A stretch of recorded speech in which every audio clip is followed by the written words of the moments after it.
The Beatitudes, how man's life becomes blessed, filled with heavenly bliss.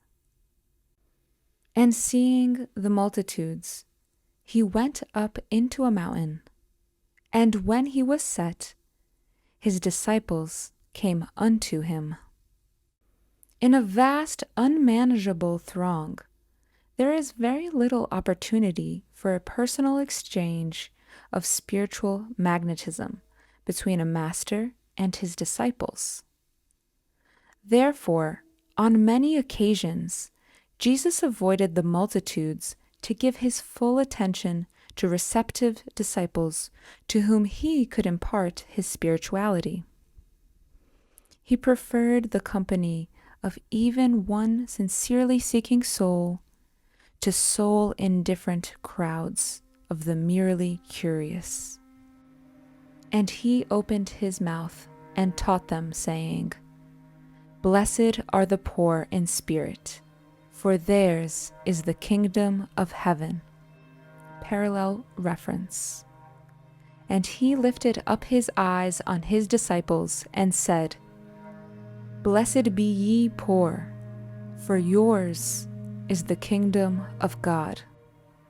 During his teaching, Jesus let loose, through his voice as well as through his eyes, his divine life force and godly vibration to spread over the disciples, making them calmly attuned and magnetized, able to receive through their intuitional understanding of the full measure of his wisdom. The lyric verses of Jesus that begin, "Blessed are," have become known as the Beatitudes. To beatify is to make supremely happy. Beatitude signifies the blessedness, the bliss of heaven. Jesus here sets forth with power and simplicity a doctrine of moral and spiritual principles that has echoed undiminished down the ages. Tenets by which man's life becomes blessed, filled with heavenly bliss. The word poor, as used in the first beatitude, signifies wanting in any outer superficial elegance of spiritual wealth.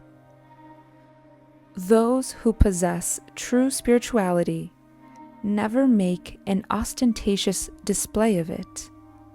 They rather express quite naturally a humble paucity of ego and its vainglorious trappings.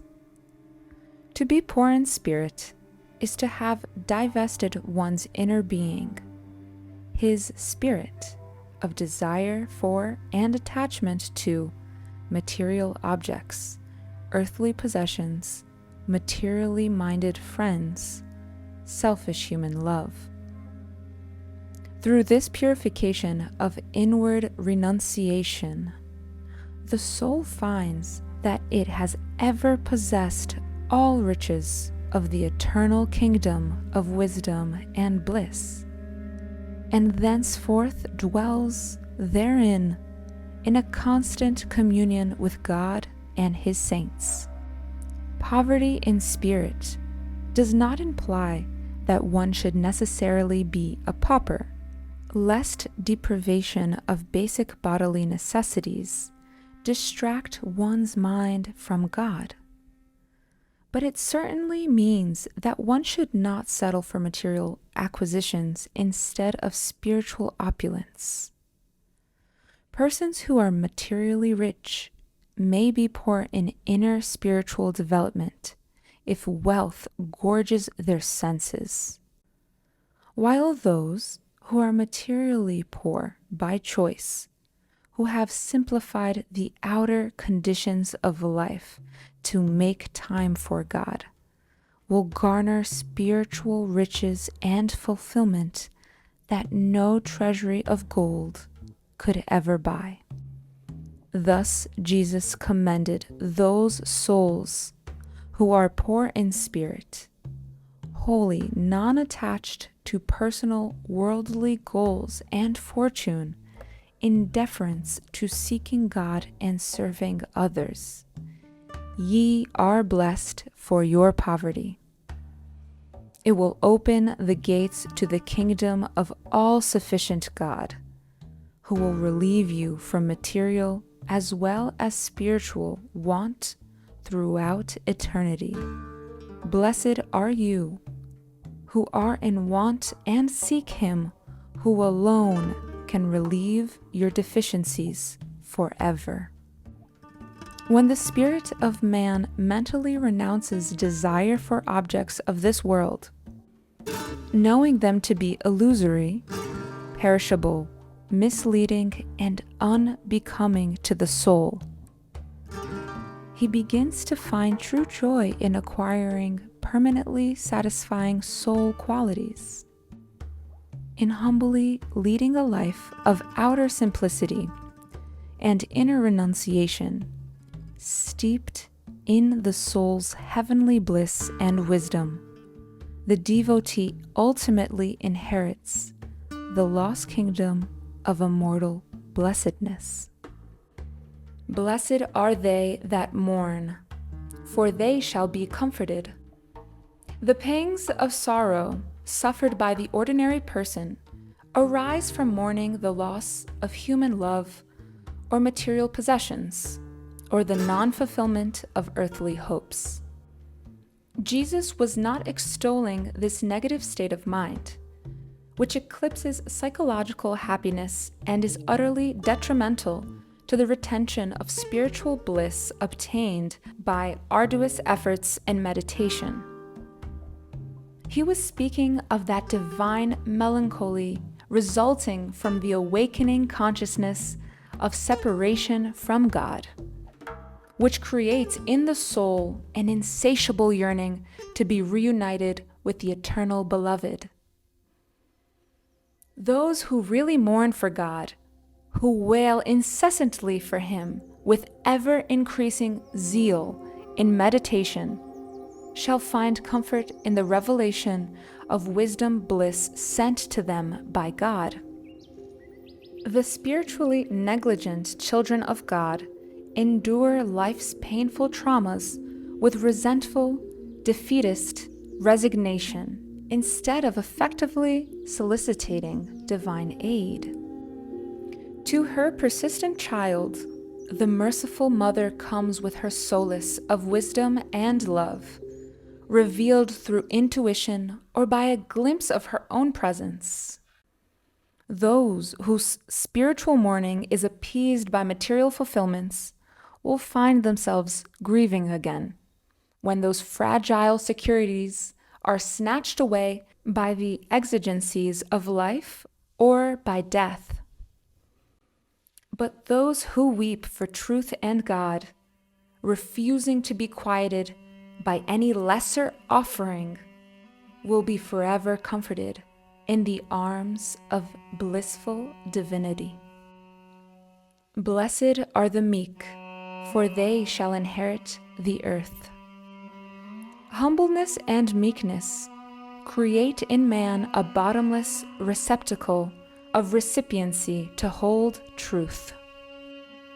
A proud, irascible individual, like the proverbial rolling stone, rolls down the hill of ignorance and gathers no moss of wisdom, while meek souls at peace in the valley of eager mental readiness gathers waters of wisdom, flowing from sources human and divine, to nourish their flowering vale of soul qualities. The imperious egotist is easily riled, defensive, and resentfully offensive, repelling emissaries of wisdom who seek entry into the castle of his life. But the meek and humbly receptive attract the unseen assistance of beneficent angels, of cosmic forces proffering material, mental, and spiritual well-being. Thus do the meek of spirit inherit not only all wisdom, but the earth, that is, earthly happiness, along with it. Blessed are they which do hunger and thirst after righteousness, for they shall be filled. The words thirst and hunger provide an apt metaphor for man's spiritual quest. One must first have thirst for theoretical knowledge of how to attain salvation. After he quenches this thirst, by learning the practical technique of actually contacting God, he can then satisfy his inner hunger for truth by feasting daily on the divine manna of spiritual perception, resulting from meditation. Those who seek appeasement in material things find that their thirst of desires is never slaked, nor is their hunger ever satisfied in the acquirement of possessions. The urge in every man to fill an inner emptiness is the soul's desire for God. It can only be alleviated by realizing one's immortality and imperishable state of divinity in God union. When man foolishly tries to quench his soul thirst with the substitutes of sense happiness, he gropes from one evanescent pleasure to another, ultimately rejecting them all as inadequate. Sense pleasures are the body and lower mind. They bring no nourishment to man's inmost being. Spiritual starvation, suffered by all who would subsist on sense offerings, is allayed only by righteousness. The actions, attitudes, and attributes that are right for the soul, virtue, spiritual behavior, bliss, immortality. Righteousness means acting rightly in the physical, mental, and spiritual departments of life. Persons who feel a great thirst and hunger for fulfilling the supreme duties of life receive the ever-new bliss of God. Blessed are you who thirst for wisdom and who esteem virtue and righteousness as the real food to appease your inner hunger, for you shall have that lasting happiness brought only by adhering to divine ideals, unparalleled satisfaction of heart and soul. Blessed are the merciful, for they shall obtain mercy. Mercy is a sort of fatherly heartache for the deficiency in an erring child. It is an intrinsic quality of the divine nature. The life story of Jesus is replete with accounts of mercy sublimely manifest in his actions and personality. In perfected divine sons of God, we see revealed the hidden transcendent Father as he is. The God of Moses is depicted as a God of wrath, though I do not believe Moses, who spoke to God face to face, as a man speaketh unto his friend, ever thought of God as the vengeful tyrant portrayed in the Old Testament. But the God of Jesus was so gentle. It was that gentleness and mercy of the Father that Jesus expressed when, instead of judging and destroying the enemies who would crucify him, he asked of the Father to forgive them, for they know not what they do. With the patient heart of God, Jesus looked upon humanity as little children who did not understand. If a wee child picks up a knife and strikes you, you do not want to kill that child in retaliation. It does not realize what it has done. When one looks upon humanity as a loving father looks after his children and is ready to suffer for them that they might receive a little of sunshine and power of his Spirit, then one becomes Christ-like, God in action. The wise alone can be really merciful, For with divine insight, they perceive even wrongdoers as souls. God's children who deserve sympathy, forgiveness, help, and guidance when they go astray. Mercy implies the capacity for being helpful. Only developed or qualified souls are capable of being practically and mercifully useful. Mercy expresses itself in usefulness, when the fatherly heartache tempers the rigidity of exacting judgment and offers not only forgiveness, but actual spiritual help in eliminating the error in an individual. The morally weak, but willing to be good, the sinner, he who transgresses against his own happiness by flouting divine laws, the physically decrepit, the mentally impaired, the spiritually ignorant, all need merciful help from souls whose inner development qualifies them to render understanding aid. Jesus' words exhort the devotee to receive divine mercy. Be merciful to yourself by making yourself spiritually qualified, and be merciful also to other deluded children of God. Persons who continuously develop themselves in every way and who mercifully feel and alleviate the lack of all-round development in others surely will melt the heart of God and obtain for themselves His unending and matchlessly helpful mercy. Blessed are the pure in heart, for they shall see God. The consummate religious experience is direct perception of God, for which the purification of the heart is requisite. On this, all scriptures agree.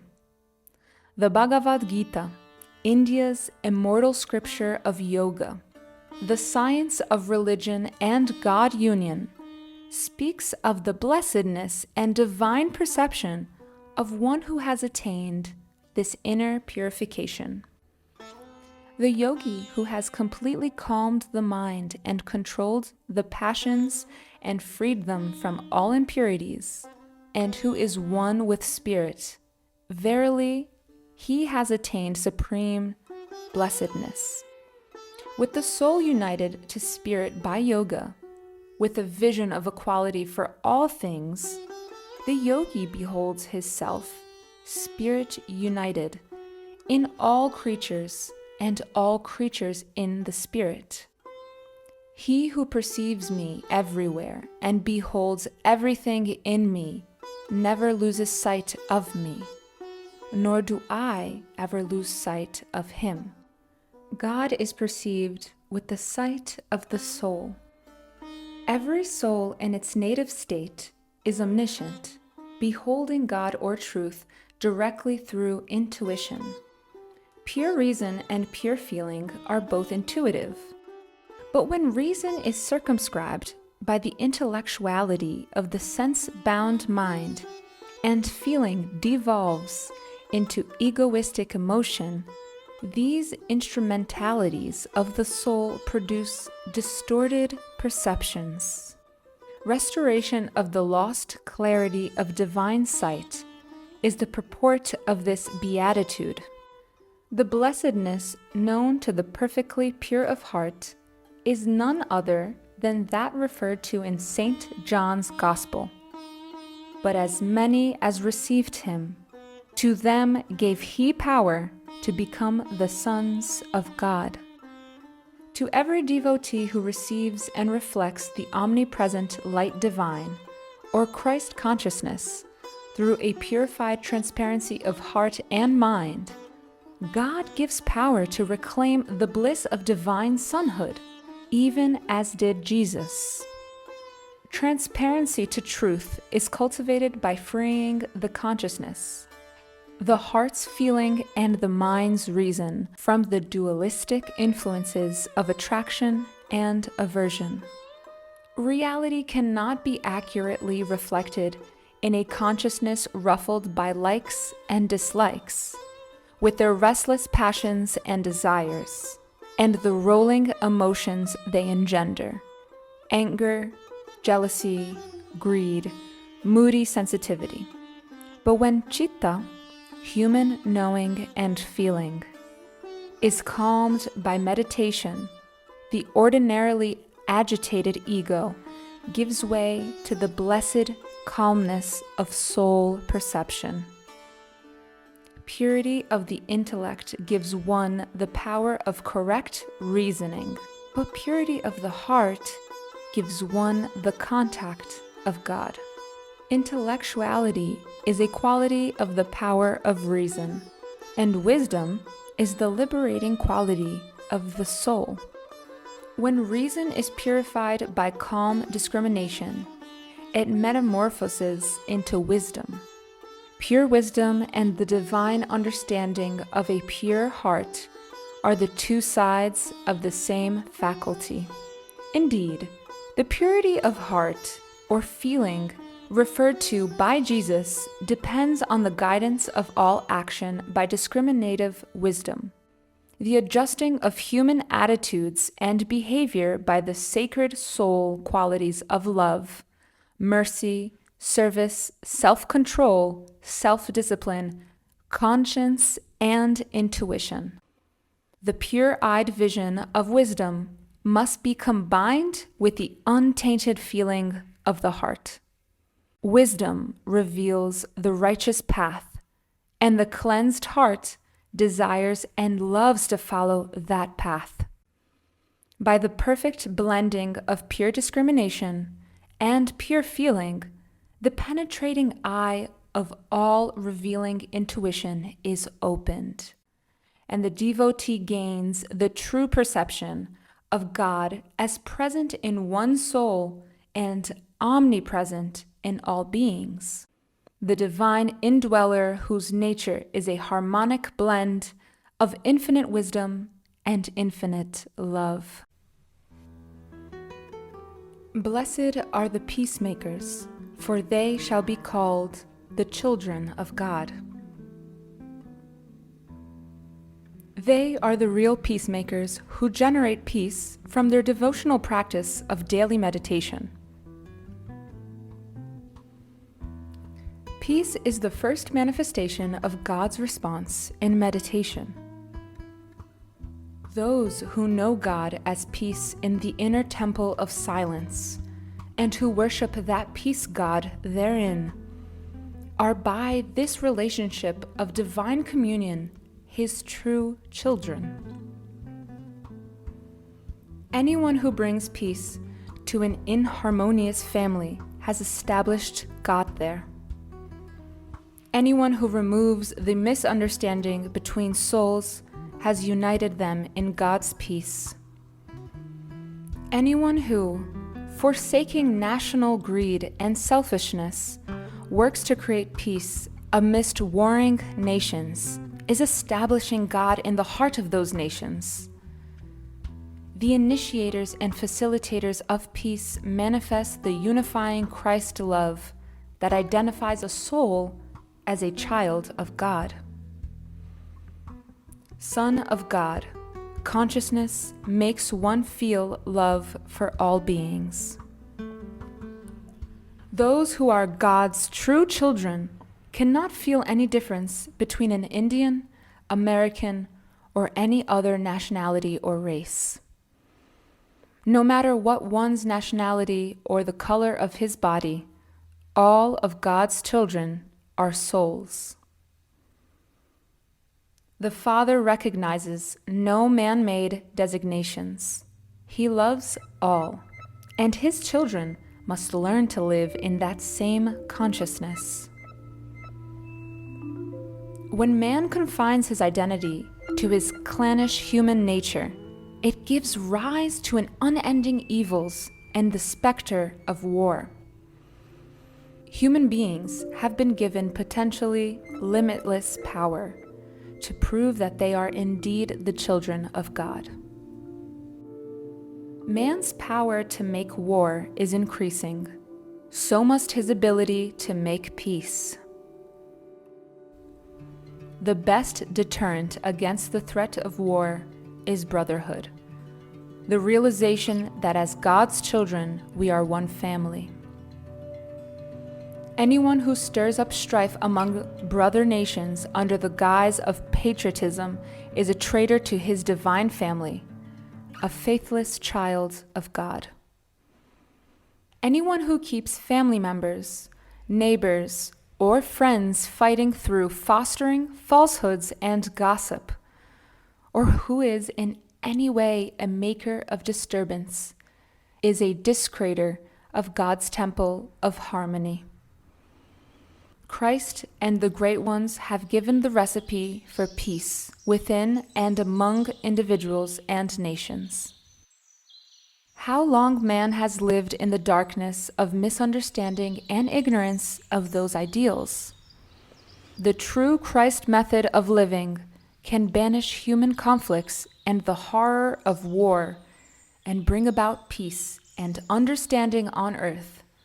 All prejudices and enmities must fall away. That is the challenge placed before those who would be the peacemakers of God.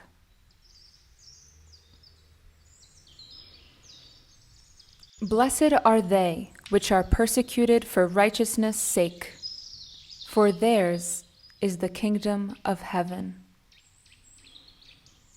The bliss of God will visit those souls who endure with equanimity the torture of the unjust criticism of so-called friends, as well as enemies, for doing what is right, and who remain uninfluenced by wrong customs or society's harmful habits. A devotee of righteousness will not bend to social pressure to drink just because he happens to be at a gathering where cocktails are served, even when others mock him for non-participation in their pleasure. Moral rectitude brings short-term ridicule, but long-term rejoicing. For persistence in self-control yields bliss and perfection. An eternal kingdom of heavenly joy to enjoy in this life and the beyond is earned by those who live and die in right behavior.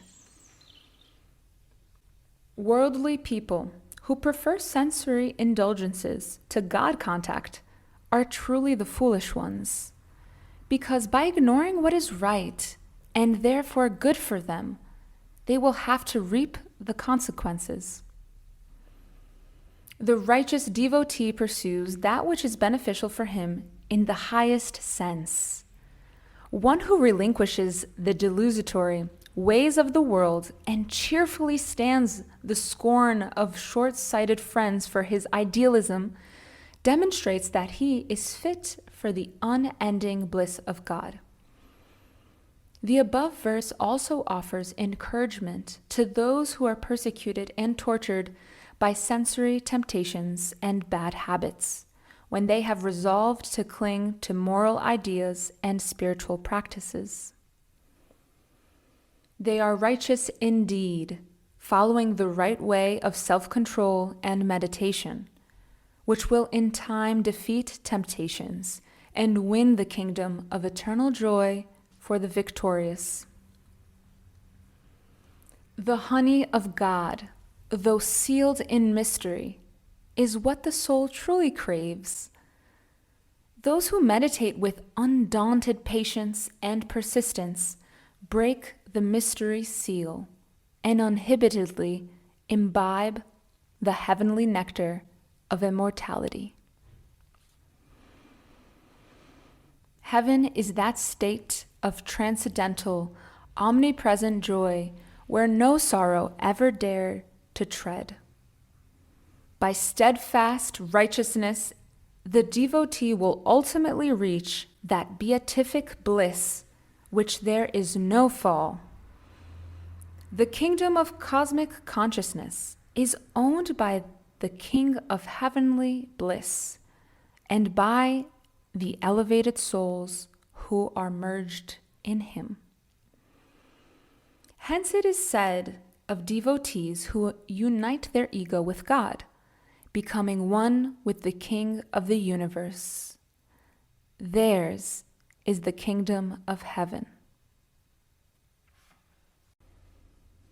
Blessed are ye, when men shall revile you, and persecute you, and shall say all manner of evil against you falsely, for my sake.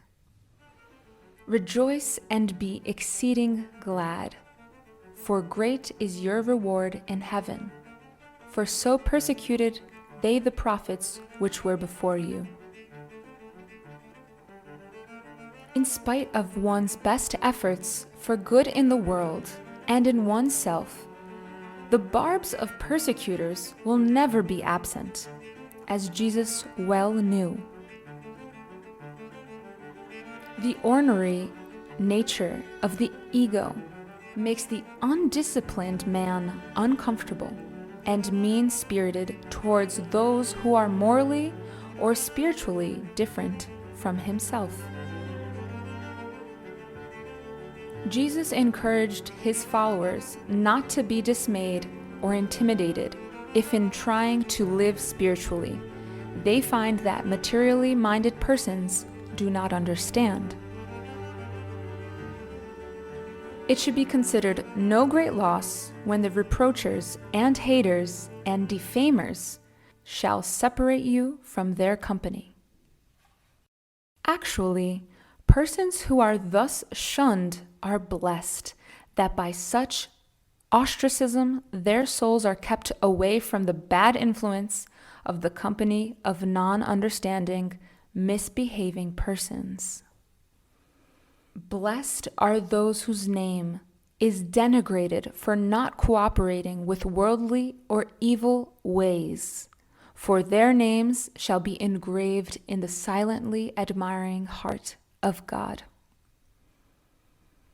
The Bhagavad Gita similarly expresses the Lord's regard for such devotees. He who is tranquil before friend and foe alike, and in encountering adoration and insult, and during the experiences of warmth and chill, and of pleasure and suffering, who has relinquished attachment regarding blame and praise in the same light, who is quiet and easily contented, not attached to domesticity, and of calm disposition and devotional, that person is dear to me. One must follow what one knows to be right, in spite of criticism. Everyone should honestly, without egotistical bias, analyze himself. And if he is right, he should hold to his joy-producing righteous actions uninfluenced by either praise or blame. But if one is wrong, he should be glad of the opportunity to correct himself and thus remove one more obstacle to lasting happiness. Even unjust criticism will make the disciple purer than ever and enthuse him all in the more to follow the ways of inner peace instead of yielding to temptations urged by bad company. It is in the company of God that one remains blessed. One has to find time for him in the peace of meditation. Why waste all of one's leisure hours in frequenting the movies or watching television or in other idle pastimes? In cultivating and adhering to divine habits, the devotee finds true impetus to rejoice in his inner contentment and in knowing he will ultimately inherit the kingdom of eternal fulfillment. To be persecuted for my sake, or for the Son of Man's sake, signifies being chastised for holding to those practices the devotee has undertaken at the behest of his Christ-like Guru, for the sake of acquiring attunement with God. Great is your reward in heaven, signifies the state of eternal bliss felt in stabilizing the divine contact of God experienced in meditation. One who performs elevating good actions on earth will, according to the law of karma, reap the fruits of those deeds, either in the inner heaven on earth while living, or in the supernal heavenly realms after death. Advanced souls, those who by meditation are able to experience the ever newly joyous state of self-realization, and who can remain constantly in that inner heavenly bliss where God dwells, carry with them a portal heaven wherever they go.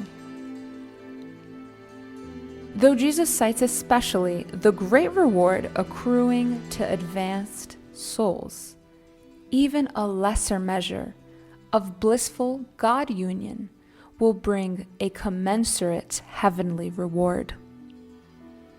This is the psychological heavenly reward resulting from applying the law of habit.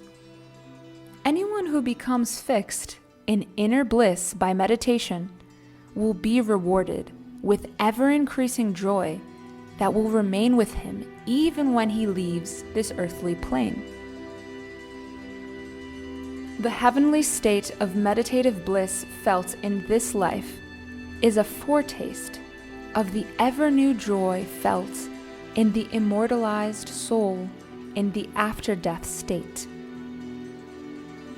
The soul carries that joy into the sublime astral regions of celestial beauty, where life-tronic blossoms unfold their rainbow petals in the garden of ether, and where the climate, atmosphere, food, and inhabitants are made of different vibrations of multi-hued light, a kingdom of refined manifestations more in harmony with the essence of the soul than are the crudities of the earth. There, they enjoy the results of their good astral karma for a karmically predetermined span, after which time their remaining earthly karma pulls them back into reincarnation in a physical body. Their great reward in the astral heaven enables them to manifest desired conditions at will. Dealing entirely with vibrations and energy, not with the fixed properties of solids, liquids, and gaseous substances encountered during the earthly sojourn. Completely redeemed souls harbor no mortal desires in their hearts when they leave the shores of the earth. These souls become permanently fixed as pillars in the mansion of cosmic consciousness, and never again reincarnate on the earth plane, unless they do so willingly in order to bring earthbound souls back to God. Such as God's prophets, souls who are anchored in truth and return to earth at the command of God to lead others to spiritual ways by their exemplary conduct and message of salvation. The spiritual state of a prophet or savior is one of complete union with God, which qualifies him to declare God in the mysterious spiritual way. They are usually extraordinary reformers who show to mankind extraordinary spiritual examples. They demonstrate the power and superior influence of love over hate, wisdom over ignorance, even if it means martyrdom. They refuse to give up their truths, no matter the degree of physical or mental persecution, dishonor, or false accusations. And just as steadfastly they refuse to hate their persecutors or to use the expediency of revenge to quell their enemies. They demonstrate and retain the restraint and forbearance of God's all-forgiving love, being themselves sheltered in that infinite grace. In all the great ones, those who come on earth to show to humanity the way to everlasting blessedness or bliss consciousness, are found the godly traits extolled by Jesus as the way to beatitude. In the Bhagavad Gita, Sri Krishna enumerates comprehensively these requisite soul qualities that distinguish the divine man.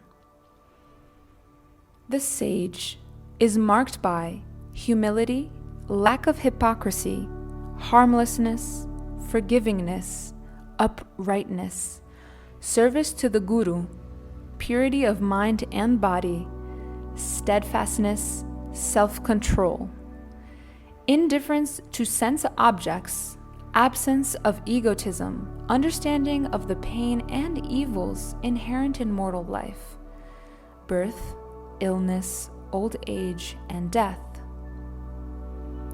non-attachment, non-identification of the self with such as one's children, wife, and home, constant equal-mindedness in desirable and undesirable circumstances,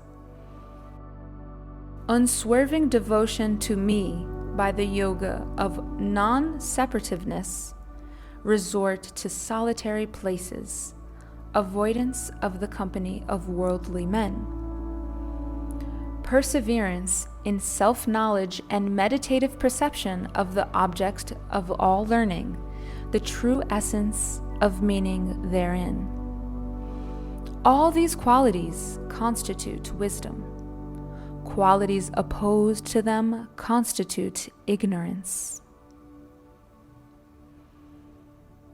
By cultivation of the above virtues, then even in this material world, man can live in the beatific consciousness of the soul, a true child of God. He makes his own life, and many of those he contacts, radiant with the infinite light, joy, and love of the eternal Father. Ye are the salt of the earth. But if the salt have lost his savor, wherewith shall it be salted? It is thenceforth good for nothing, but to be cast out, and to be trodden under foot of men. Ye are the light of the world. Spiritual persons are the salt of the earth, the light of the world. Jesus' metaphorical comparison of his disciples to the salt of the earth was particularly appropriate in his time, when salt was considered a valuable item. Oriental people who had to travel in the extreme heat of the desert used to carry large pieces of rock salt, which they licked in order to lessen their thirst due to dehydration. If anyone shared that life-giving salt with another, it was said that the latter had eaten his salt, or shared his highest confidence. It was to acquire this all-important commodity that the first trading routes were established in ancient civilizations. In some areas, a measure of salt was valued as fair trade for an equal weight of gold. Roman legionaries were allotted a salarium or disbursement of salt, from which comes the modern term salary. In addition to its life-saving qualities, salt gives pleasurable flavor to food. Without it, meals would be tasteless to most human beings. So just as salt is an important commodity worldwide, similarly, man himself is the salt of the earth. For among all creatures, the human being has the highest capacity for doing good to others. Jesus says that if salt loses its savor, it is useless for seasoning, nor can its qualities be revived. It must therefore be thrown away. Similarly, if human beings who are made in the image of God desecrate that image through ignorant living, they lose the essential soul qualities and thus cease to be the most serviceable beings on earth. Persons who live unspiritual lives allow themselves to be trodden underfoot by uselessness and death. Ye are the light of the world signifies that human beings make this earth luminously meaningful by their presence. If the stars and moon shone on this earth and the bleak mountains kept themselves decorated with silver peaks, they would nevertheless be in perpetual oblivion if no man lived to appreciate them. If blossoms with their alluring fragrance tarried and then faded without the gaze of souls ever entering their petal doors, who would know the mystic beauty of flowers? Not the hard-hearted mountains, nor the brainless skies, nor the burgeoning flora, but only souls, by the light of their consciousness, reveal the wondrous presence of nature and God. Without the light of human consciousness, the star and moon-decked night, and the ocean, the scenery, and the sun-decked day would live in the womb of dark eons. Hence man is the light of the world. No other living creature, only human consciousness, is endowed with the all-revealing lamp of a potentially limitless intelligence. A city that is set on a hill cannot be hid. Neither do men light a candle and put it under a bushel, but on a candlestick, and it giveth light unto all that are in the house. Let your light so shine before men, that they may see your good works, and glorify your Father which is in heaven. Just as lighted candles are not meant to be covered by bushel baskets, but put on candlesticks to shed their light, so also souls are lighted with the inherent presence of God, not to be enshrouded by ignorance, uselessness, materiality, and death, but that they may, with the illumination of wisdom and goodness, enlighten spiritually darkened lives. Evil eclipses the light of the soul. As the flame of a candle is extinguished by lack of oxygen, so a soul loses its outer radiance without the vitality of goodness.